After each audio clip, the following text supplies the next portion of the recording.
বিশ্বনবী বিনয়ী ছিলেন।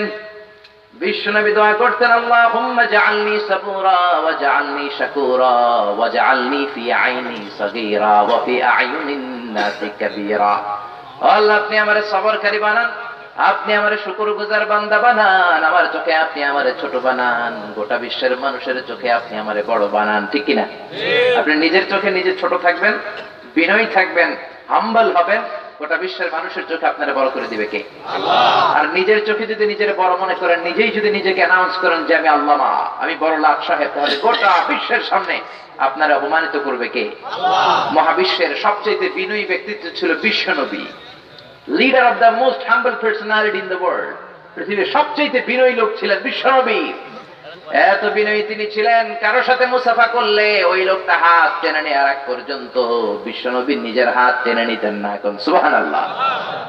বিশ্বনবীর হাত ছিল আলিয়ানু মিনাত তিবাজ, রেশমের কাপড়ের চেয়ে নরম।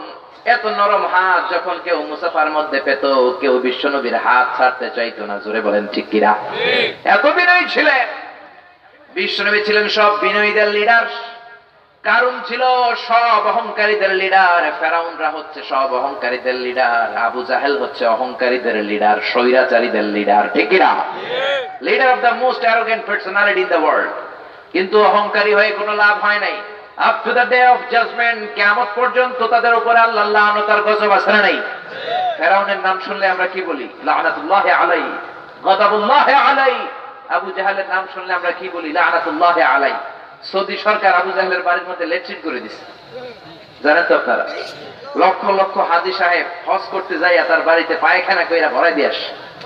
বাঙালি হাজী সাহেব রাগ থেকে নিয়ত করে যায়, বিমান থেকে নাইমাই কয় তাওয়াফ পরে করুম, আগে কো আবু জাহেলের ঘর কোনটা। কিয়ামত পর্যন্ত তার উপর আল্লাহর লানত আছে না নাই? তারপরে ফেরাউনের উপর লানত আছে না নাই? আমি নিজ চোখে দেখে এসেছি। অনেক জায়গায় আমি গল্প করি যে ফেরাউনের লাশটা আমি নিজে দেখেছি। মিশরের রাজধানী কায়রোর ন্যাশনাল মিউজিয়ামের রয়্যাল মমিস চেম্বারের ভিতরে তার লাশটাকে আল্লাহ শুটকি মানব বানিয়ে রেখেছেন। একটা মানুষকে শুটকি বানালে যেমন হয়, ফেরাউন ঠিক তেমন হয়ে শুয়ে আছে। এই লাশ ঘরে ঢুকতে লাগে 100 পাউন্ড, জাদুঘরে ঢুকতে লাগে আরো 100 পাউন্ড। যেহেতু আমি মিশরের আল আজহার ইউনিভার্সিটির স্টুডেন্ট ছিলাম, আমি ফ্রিতে ঢুকেছি। কার্ড দেখিয়ে ঢুকে অবাক হয়ে গেলাম। ফেরাউনের লাশটা পড়ে আছে, এই ফেরাউনের লাশ, আর এই আমি মিজানুর রহমান আজহারি। জাহান্নামের নরকীটটা আমি দুনিয়াতে বসেই দেখার সুযোগ আল্লাহ আমাকে করে দিয়েছে। আমি ভেবে অবাক হলাম, এই সেই ফেরাউন যার হুঙ্কারে, যার অহংকারে, যার ক্ষমতার দাপটে প্রিয় নবী মুসা আলাইহিস সালাম একদিনও তার নিজের বাড়িতে ঘুমাতে পারে নাই। জোরে বলেন ঠিক কিনা? এখনো এই পরিস্থিতি আছে না নাই? বাড়ি এক জায়গায়, থাকে আরেক জায়গায়, গ্রাম এক জায়গায়, ঘুমায় আরেক জায়গায়, থানা এক জায়গায়, থাকে আরেক থানায়। জোরে বলেন ঠিক কিনা? ওয়ালা তাহিনু ওয়ালা তাহজানু ওয়া আনতুমুল আ'লাউনা ইন কুনতুম মুমিনিন। চিন্তার কোনো কারণ নাই, ভয়ের কোনো কারণ নাই। একটু সবরকারী হতে হবে, একটু স্যাক্রিফাইস করার মানসিকতা অর্জন করতে হবে। এই সবরের মাত্রা যদি সেই মাত্রার হয়, তাহলে কালেমার পতাকা বাংলার জমিনে পথ করে একদিন উড়বেই। চিল্লায় বলেন ঠিক কিনা? এজন্য ফেরাউনের জীবনী থেকে শিক্ষা নিতে হবে, কারণের জীবনী থেকে শিক্ষা নিতে হবে। এই পৃথিবীতে কেউ আজীবন থাকবে না। থাকবে নাকি? জোরে বলেন থাকবে? পৃথিবীতে কেউ তো স্থায়ী হয় না, হোক না সে ফেরাউন কিবা নমরুদ। কেউ ভাবে চিরদিন রয় না, কেউ ভাবে চিরকাল রয় না। পৃথিবীতে কেউ তো স্থায়ী হয় না, হোক না সে ফেরাউন কিবা নমরুদ। কেউ ভাবে চিরদিন রয় না, কেউ ভাবে চিরকাল রয় না। জোরে বলেন ঠিক কিনা? আল্লাহ আমাদেরকে অহংকারী না বানাক, আমরা বলি আমিন। আল্লাহ আমাদেরকে বিনয়ী বানাক, আমরা বলি আমিন। বিশেষ বক্তা হিসেবে দাওয়াত করেছেন মাওলানা সফিউল্লাহ সাহেব, খতিব মাধাইয়া বাজার শাহী জামে মসজিদ। এই যে এখন যিনি কথা বললেন, মাশাআল্লাহ চমৎকার কোরআন থেকে কথা বলছিলেন, আদবের ব্যাপারে বলছিলেন, বিশ্বনবীর দরবারে সাহাবারা কেমন করে তাদেরকে উপস্থাপন করেছেন। এই কথাগুলো যেন আমরা আমল করতে পারি, আমরা সবাই পড়ি আমিন। আরো কথা বলেছে আবুল খায়ের মোহাম্মদ আমিনুল ইহসান, আরবি প্রভাষক, নাওতলা ইসলামিয়া আলিম মাদ্রাসা। আপনি না? মাশাআল্লাহ, উনি চমৎকার কথা বলে আল্লাহ হুজুরের কথাগুলো আমাদেরকে আমল করার তৌফিক দান করুক, আমরা পড়ি আমিন। কথা বলেছেন হারুনুর রশিদ সাহেব, কথা বলেছে মাওলানা আবু হানিফ সাহেব। যারাই কথা বলেছে সবগুলো কথাকে আল্লাহ আমাদের নাজাতের উসিলা বানাক, আমরা পড়ি আমিন। আজকের এই প্রোগ্রামের সভাপতি হচ্ছে জনাব মোহাম্মদ ওহিদুল্লাহ চেয়ারম্যান, 3 নং মাধাইয়া ইউনিয়ন পরিষদ। চিনেন তো? আমার থ্রেড দেয় মাঝে মাঝে, আমার মাহফিল নাকি বন্ধ করে দিবে, আবার নিজের বাড়িতে নিয়ে আসছে। বলে আমার মাহফিল যদি আপনি কুমিল্লাতে না রাখেন, আপনার সব মাহফিলে 144, সব মাহফিলে নাকি 146 দ্বারা দিয়ে দিবে। নানা নাতির সম্পর্ক আজীবন, এটা একটা চমৎকার সম্পর্ক, আবহমান কাল ধরে, ঠিক কিনা? উনি আমাকে এত পছন্দ করেন, এলাকার আশেপাশে এই থানায় ওই থানায় যত প্রোগ্রাম হয় সবগুলো জায়গায় চলে যায়, যে সেখানে কোরআন থেকে কথা শুনে আসেন। তারপরে ওনার ব্যক্তিগত জীবন সম্পর্কে আপনারা জানেন, খুব সাদামাটা জীবন এবং জনসাধারণের খুব প্রিয় একজন পার্সোনালিটি। জনসাধারণের যে খেদমা উনি করে যাচ্ছে, আমরণ যেন এই খেদমত উনি দিয়ে যেতে পারে, আমরা সবাই পড়ি আমিন। তার ফ্যামিলিটাকে আল্লাহ কবুল করুক, আমরা পড়ি আমিন। তার পরিবারের যত মৃত আত্মীয় স্বজন, কবরের বাসিন্দা, প্রত্যেকটা কবরকে আল্লাহ জান্নাতুল ফেরদাউসের টুকরা বানিয়ে দেখে আমরা পড়ি আমিন। আসুন আমরা সরাসরি কোরআন থেকে কথা শোনার আগে 3টা তাকবীর দিয়ে আল্লাহ দরবারে শুকরিয়া জানাই।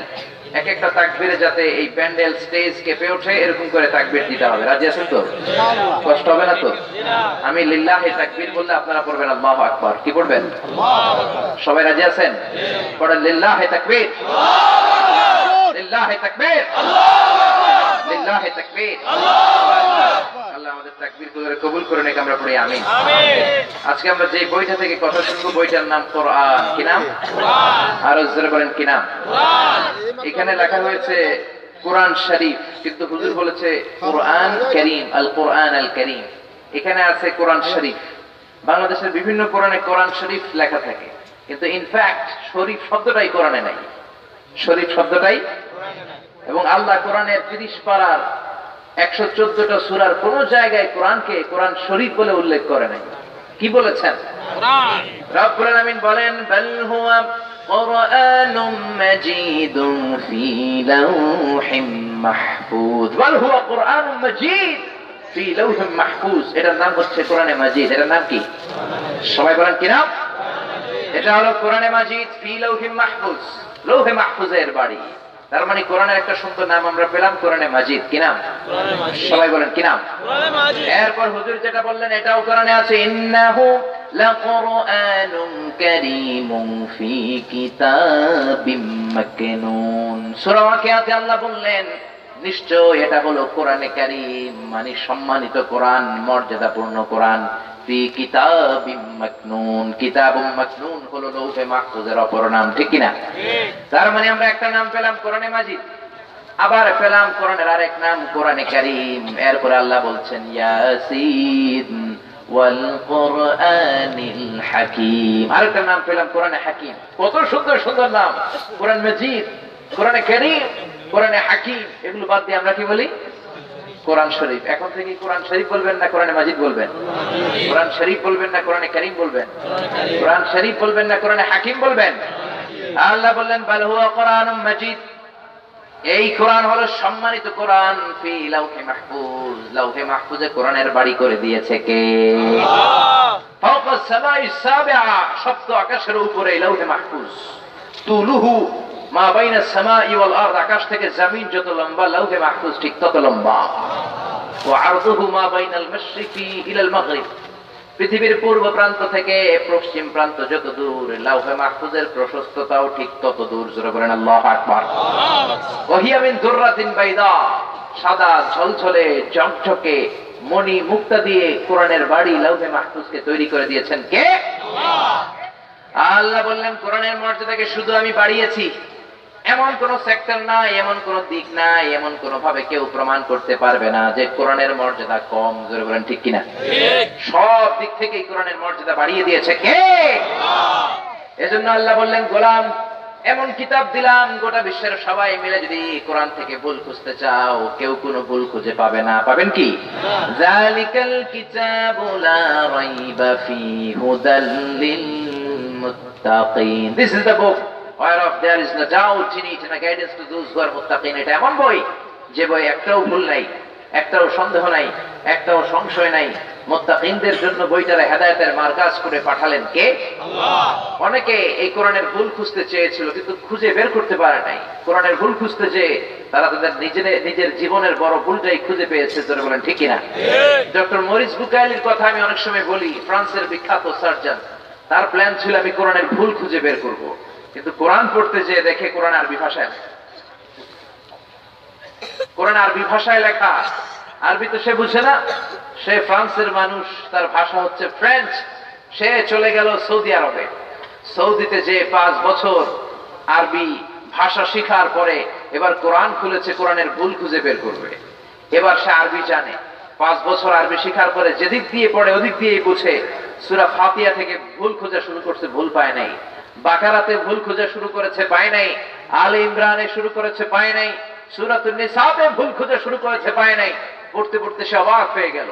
সে বলল, আমার ধর্মের নিজস্ব গ্রন্থ দা হোলি বাইবেল, বাইবেলের মধ্যে আমি অনেক ভুল খুঁজে পেয়েছি, কিন্তু কোরআনে কোনো ভুল খুঁজে পাই নাই। জোরে করে আল্লাহু আকবার। বিভিন্ন সায়েন্টিফিক ইন্ডিকেশনস, ন্যাচারাল ফেনোমেনা আর কসমিক সিম্বলস গুলো কোরআন এমন ভাবে উল্লেখ করেছে। কোরআন উল্লেখ করেছে সাগরের অতল গহ্বরে কি আছে, এ কথাও কোরআনে আছে না নাই? মহাকাশে সূর্যের উপরে কি আছে, সেটাও কোরআনে আছে না নাই? The biological aspect of mountains, কেমন করে ওয়াজআলনাল জিবালা আওতাদা, পাহাড়গুলোকে আল্লাহ পেড়ে হিসেবে জমিনে বেঁধে দিয়েছেন, সেটাও আছে না নাই? মায়ের পেটে বাচ্চার ভ্রূণটা কেমন করে বড় হয়, সেটাও আছে না নাই? The psychological aspect of human behaviour, মানুষের আচরণের ব্যাপারেও কোরআনে কথা আছে না নাই? ভুল খুঁজতে খুঁজতে কোথাও না পেয়ে সূরা নাস পর্যন্ত পড়ে সে কমেন্ট করেছে, আমি কোরআনের ভুল খুঁজতে এসে একটাও তো ভুল খুঁজে পাই নাই। কোরআনের ভুল খুঁজতে এসে আমি ডক্টর মরিস বুকাইলি আমার নিজের জীবনের বড় ভুলটা খুঁজে পেয়েছি। চিল্লায় পড়েন আল্লাহু আকবার। এই লোকটা কালিমা পড়ে মুসলমান হয়ে গিয়েছে। সে তার নাম রেখেছে সুলাইমান। কি নাম? সুলাইমান। আরো জোরে কি নাম? সুলাইমান। ব্রিটিশরা 200 বছর পরাধীনতার জিঞ্জির পরিয়ে দিয়েছিল আমাদের পায়ে। তারা ইংল্যান্ডে ফিরে যাওয়ার আগে 11 সদস্যের একটা কমিটি করে ভারতবর্ষে রেখে গেল, in order to see is it possible to destroy the holy book Quran from the Indian subcontinent। 11 সদস্যের কমিটিকে তারা পাঠালো, দেখো ভারতবর্ষ থেকে কোরআনকে নিঃশেষ করে দেয়া যায় কিনা। 11 সদস্যের কমিটি রিপোর্ট করলো, it's possible to destroy the holy book Quran if you make a fire on all the scriptures of Quran।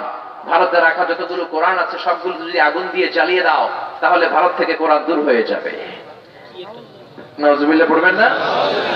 এই রিপোর্টটা ঠিক আছে কিনা দেখার জন্য তারা 33 সদস্যের আরেকটা কমিটি পাঠালো। 33 সদস্যের কমিটি এসে রিসার্চ করে বলে, no, the previous research was absolutely wrong. আগের রিপোর্টটা ছিল পুরোই ভুল। Because the people of Indian subcontinent, they don't just write the Holy Quran in blank paper. তারা সাদা কাগজে শুধু কোরআন লিখেই রাখে না, they memorize the Holy Quran in their heart। তারা কোরআন তাদের সিনার মধ্যে হেফজ করে রাখে। চিল্লায় বলেন আল্লাহু আকবার। শুনে আপনি অবাক হবেন, গোটা বিশ্বে বর্তমানে হাফেজে কোরআনের সংখ্যা 70 লাখেরও বেশি। জোরে পড়েন সুবহানাল্লাহ। এজন্য আল্লাহ বললেন, গোলাম, কোরআনের মর্যাদা মহাবিশ্বের কেউ কমাতে পারে নাই। কোরআনের মর্যাদা বাড়িয়ে দিয়েছে কে? যদি আগুন লেগে ধ্বংস হয়ে যায়,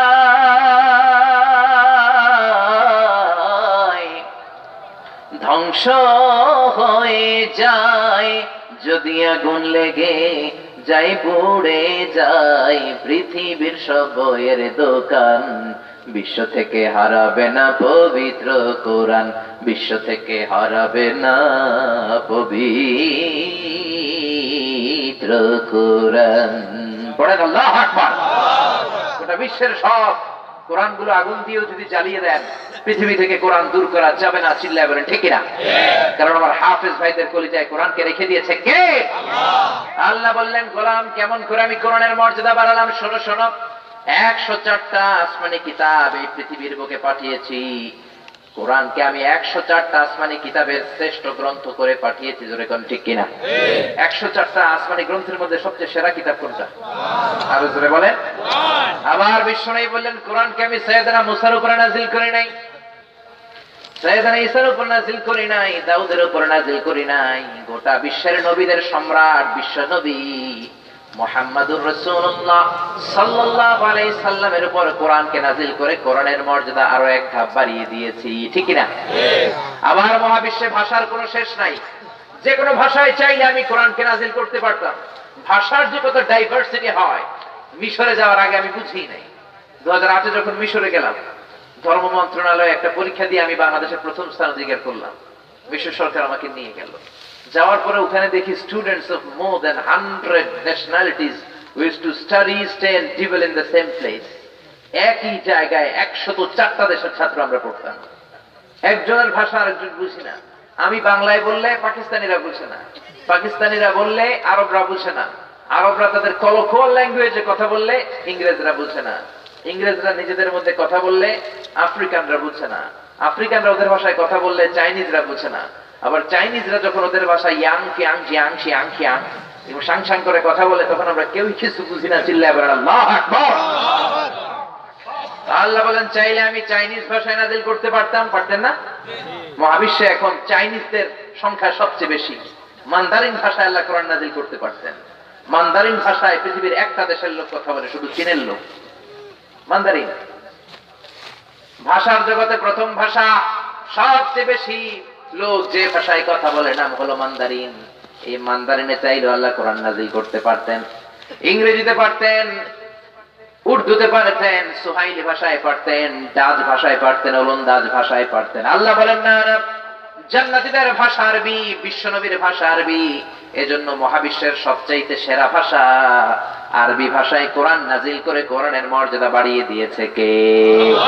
ইন্না আনজালনাহু কুরআনান আরাবিয়ান লাআল্লাকুম তাকিলুন। নিশ্চয় আমি কোরআনকে আরবি ভাষায় নাজিল করেছি যাতে তোমরা বুঝতে পারো। আবার তিনি বছরের 12 মাসের যে কোনো মাসে নাজিল করতে পারতেন। মুহররম মাসে কোরআনকে নাজিল করতে পারতেন, রজব মাসে করতে পারতেন, জিলহজ মাসেও তো করতে পারতেন, কিন্তু কোন মাসে তিনি কোরআনকে নাজিল করেন নাই। 12টা মাসের সেরা মাস রমজান মাসে কোরআন নাজিল করে কোরআনের মর্যাদা বাড়িয়ে দিয়েছে কে? আল্লাহ। শাহরু রমাদানাল্লাযী উনজিলা ফীহিল কুরআন। রমজান হলো এমন বরকতময় মাস যে মাসে কোরআন নাজিল করেছে কে? আল্লাহ। আবার রমজানে আমরা 29টা দিন পাই, কিংবা পাই 30 দিন, ঠিক কিনা? 29 রোজা বা 30 রোজার পরে আমরা কি করি? ও মন রমজানের ওই রোজার শেষে এলো খুশির ঈদ, তুই আপনাকে আজ বিলিয়ে দে শোন আসমানি তাকিদ, তোর সোনা দানা বালা খানা সব রাহে লিল্লাহ, দে যাকাত মুর্দা মুসলিমের আজ ভাঙাইতে নিত। পড়েন সবাই। রমজানের ওই এলো খুশির ঈদ, তুই পড়বি দের নামাজ রে মন সেই শহীদ গাহে, যে ময়দানে সব গাজী মুসলিম হয়েছে শহীদ। ও মন রমজানের ওই রোজার শেষে এলো খুশির ঈদ। আল্লাহু আকবার। রমজানে আমরা 29টা রাত পাই কিংবা 30টা রাত পাই, যে কোনো রাতেই তিনি কোরআন নাজিল করতে পারতেন। কিন্তু রমজানের শ্রেষ্ঠতম রাত লাইলাতুল কদরের রাত্রিতে কোরআন নাজিল করে কোরআনের মর্যাদা বাড়িয়ে দিলেন কে? ইন্না আনজালনাহু ফি লাইলাতিল কদরি ওয়া মা আদরাকা মা লাইলাতুল কদর। নিশ্চয় আমি লাইলাতুল কদরের রাতে কোরআন নাজিল করলাম। কোরআনকে রব্বুল আলামিন কদরের রাতে নাজিল করে কোরআনের মর্যাদা আরেক ধাপ বাড়িয়ে দিলেন, ঠিক কিনা? তার মানে যেই কোনো দিক থেকেই যদি আপনি চিন্তা করেন কোরআনের মর্যাদাকে আকাশচুম্বী করেছে কে? আল্লাহ। আবার আল্লাহ বলেন এই বুকটা হলো the book of books, the resource of all পাওয়ার। সব ক্ষমতার উৎস হচ্ছে এই কোরআন। চিল্লায় বলেন ঠিক কিনা? এই কোরআনের মধ্যে পাওয়ারের কোনো শেষ নাই। এই পাওয়ারফুল কিতাব বিশ্বনবী যখন রিসিভ করতেন, কোরআনের 5টা কিংবা 10টা আয়াত নাজিল হলে মুখস্থ করার জন্য বিশ্বনবী পাগল হয়ে যেতেন। আয়াত নাজিল হওয়ার পরে বিশ্বনবী হেফজখানার ছাত্রের মতো কোরআন পড়তেন। মা আয়েশা ডাক দিলে তাকাতেন না, খাদিজা ডাক দিলে তাকাতেন না, সফিয়া ডাক দিলে তাকাতেন না, বিশ্বনবীর কোন সাহাবী বিশ্বনবীকে ডাকলে তাকাতেন না। কোরআনের আয়াতগুলো মুখস্থ ঠোঁটস্থ কণ্ঠস্থ করার আগ পর্যন্ত বিশ্বনবী পাগলের মতো আয়াতগুলো পড়তেই থাকতেন। আল্লাহু আকবার। আল্লাহ বিশ্বনবীর সান্ত্বনা দিলেন, লা তুহাররিক বিহি লিসানাকা লিতাআজালা বি, ইন্না আলাইনা জামাআহু ওয়া কুরআনা ফাইযা ক্বারানাহু ফাত্তাবি' কুরআনা। ও নবী, কোরআনের আয়াত নাজিল হলে মুখস্থ করার জন্য তো পাগল হওয়ার দরকার নাই। আপনি পড়তে পড়তে তো মুখ দিয়ে ফেনা বের করে ফেলেন, এত পাগল হওয়ার দরকার নাই। জিব্রাইল কোরআনের আয়াত নাজিল করে যাবে, আপনি জিব্রাইলের পরে শুধু একবার পড়বেন। আজকে থেকে একবার তেলাওয়াত করার পরে আপনার অন্তরের মধ্যে মুখস্থ করায় দিবে কে? বিশ্বনবীর প্রথম কাজ ছিল মানুষকে কোরআন শিখানো, কোরআন তেলাওয়াত শিখানো। এখন আমাদের মধ্যে কোরআন তেলাওয়াত নাই, যেরকম ঠিক কিনা? একটা সময় ছিল বাংলার জমিনের ফজরের নামাজের পরে ৬৮,০০০ গ্রাম থেকে গুনগুন গুনগুন করে মক্তবগুলোর ভেতর থেকে কোরআনের আওয়াজ বের হতো। এখন এগুলো কমতে শুরু করেছে, এখন এগুলো কমতে শুরু করেছে। ফজরের পরেই kindergarten, cadet school, English medium. ছেলেকে তো স্কুলে পাঠাবেন, অবশ্যই পাঠাবেন, কিন্তু সবার আগে কোরআন, তারপরে অন্য জ্ঞান। আগে কোরআন, পরে অন্য জ্ঞান। Teach your children the holy Quran, holy Quran will teach your children everything. আপনি আপনার ছেলের কোরআন শিখান, কোরআন আপনার ছেলের গোটা বিশ্ব শিখাই দিবে। যেরকম ঠিক কিনা? এজন্য ছেলে মেয়েদেরকে কোরআন শিখাতে রাজি আছেন তো? কোরআন পড়াতে রাজি আছেন তো? সকালবেলা যদি ক্লাস থাকে, বিকেল বেলা মুয়াজ্জিন সাহেবকে ধরে, ইমাম সাহেবকে ধরে মাগরিবের পরে হলেও ছেলেকে কোরআন শিখাই দিতে হবে। যেরকম ঠিক কিনা? আপনার ছেলে ডাক্তার হোক, ইঞ্জিনিয়ার হোক, আমার নানা ভাইয়ের মতো রাজনীতিবিদ হোক, কোনো সমস্যা নাই। He can choose any kind of profession. That's not a big deal. He can be a teacher. He can be a psychiatrist. He can be an engineer. He can be a politician like him. He can be any kind of profession he can choose, but he needs to be a real practicing Muslim. He needs to know how to recite the Holy Quran till level and take it out. Doctor হবে সমস্যা নাই, engineer হবে সমস্যা নাই, pilot হবে সমস্যা নাই, কিন্তু কোরআন জানা পাইলট হতে হবে। এমন পাইলট হতে হবে যে পাইলট বিমান থেকে ল্যান্ডিং করার পরপরই কপাল ঘষে ঘষে মসজিদে ঢুকে সেজদা দিবে কাকে? আর জোরে বলেন কাকে? এখন এমন একটা সময় হয়েছে, বাচ্চাদেরকে আমরা কোরআন শিখাতে চাই না। যাকে দিয়ে কোরআন শিখাই তার 5 মাসের 6 মাসের বেতন বাকি।